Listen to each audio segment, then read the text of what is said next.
This is now the part 10 of the LEED V4 Reference Guide for Homes Design and Construction online review.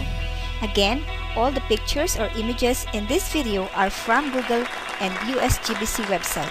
If you have comments, suggestions, or complaints regarding the images, pictures, or in this video itself, please email me at nelca_roco@yahoo.com and I will immediately reply to you and take action on whatever the reason of your email. Thank you. Why I created this online reviewer? To help myself and others to pass the LEED AP exam in one shot. These are the LEED credit categories. On my previous video, we discussed the Sustainable Sites Prerequisite 1, Construction Activity Pollution Prevention.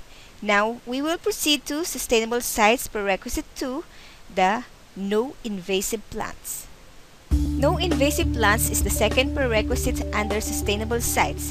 It is required and it's not applicable for exemplary performance.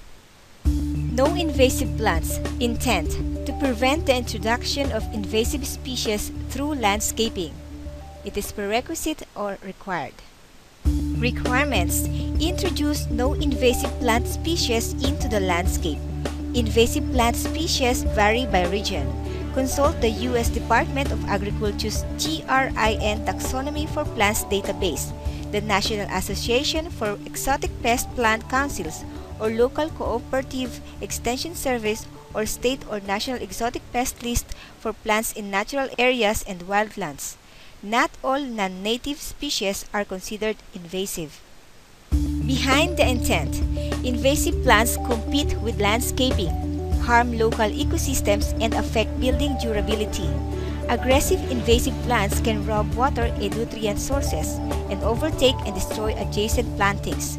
Uncontrolled, they quickly grow beyond property boundaries into and over storm drainage inlets and onto neighboring properties, creating long-term maintenance and durability issues.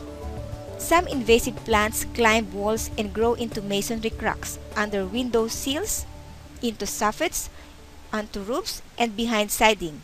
They dislodge building components, create gaps for pests and moisture, damage material finishes, and cause decay. In the broader picture, invasive species affect whole ecosystems when they invade wetlands and other natural habitats and farmland. Toxic herbicides used to combat their growth leach into groundwater, affecting other plants and animal life. It is estimated that nearly half of the endangered species and ecosystems in the U.S. are significantly affected by invasive species. According to the U.S. Department of Agriculture, the country spent more than $100 billion annually containing invasive species and managing the effects of infestations. Step-by-step guidance. Step 1. Design appropriate landscaping. Develop a preliminary landscaping strategy suitable for the site and its natural constraints. Consider enlisting the services of a landscape architect or landscape contractor. Create a design that incorporates native or adapted species and avoids non-native and invasive plants. Communicate the requirements of this prerequisite with the landscape designer and installer. Step 2. Select plant material and compare with invasive species list. Select plants and verify that they are not listed as regionally invasive species. Do not make assumptions about plant selections without verifying them against invasive plants list.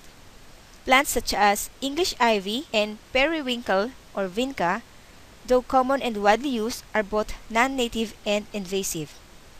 Many regional invasive plant lists contain multiple categories of invasive, ranging from highly invasive to moderately invasive. If questions arise about whether a lower threat level should be considered invasive, consult USGBC. Here is the sample landscaping layout showing the names of the plants and trees. It also shows if it's non-native or native plants. Another example of a beautiful landscaping using native plants. Again, another example of landscaping using non-toxic or non-invasive plants. Continuation to step-by-step guidance. Step 3. Remove existing invasive plants. If any invasive plant species are currently on site, it is recommended but not required that they be removed. Step 4. Verify plant species before installation. When plants are delivered to the site, verify that the plants are the correct species and that no invasive plants are accidentally installed. Step 5. Document. Prepare a list of installed vegetation and confirm that no species are considered invasive. Here is the sample article about sustainable landscaping. It identifies the tree cover, native plants, organic methods, community gardens, and xeriscaping. It also identifies what is the sustainable landscaping and how is sustainable landscaping used. International tips. List of sensitive species are available by country at the website of the Invasive Species Specialist Group. It is in issg.org/database/welcome. The International Union for Conservation of Nature maintains the Red List with information on invasive, endangered, and protected species and non-invasive and endemic species at iucnredlist.org. Related credit tips. WE credit outdoor water use. Eliminating invasive species and installing native plants can help reduce total water use. WE credit total water use, same as above. SS credit non-toxic pest control. Selecting native, non-invasive plants makes it easier to maintain an 18-inch space between exterior walls and landscaping. SS credit rainwater management. Areas of native or adapted plants can help reduce stormwater runoff, earning points under this credit. SS credit heat island reduction. Trees and other plantings that shade hardscapes are eligible for points under this credit. Changes from LEED for Homes 2008. None. Contract language recommendations. Landscape architect or landscape designer or landscape installer provide and install only plant selections that have been identified regionally as non-invasive. Provide documentation for plant selections along with a regional list of invasive species. Technical resources. USDA National Invasive Species Information Center. Their website is in invasivespeciesInfo.gov/plants/main.html. This is the information, organizations, and services related to invasive species. North American Native Plant Society.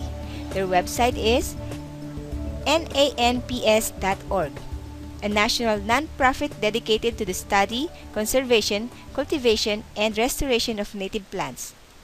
Plant Native, plantnative.org/, an organization dedicated to moving native plants and naturescaping into mainstream landscaping practices. Global Invasive Species Database. Their website is issg.org/database/welcome/. The Invasive Species Specialist Group list of invasive plants researchable by country. Red List. Their website is iucnredlist.org/. This is the International Union for Conservation of Nature's list of threatened species. Reference Standards. USDA GRIN Taxonomy for Plants Database, National Association of Exotic Pest Plant Councils, and USDA Cooperative Extension Service. Exemplary performance.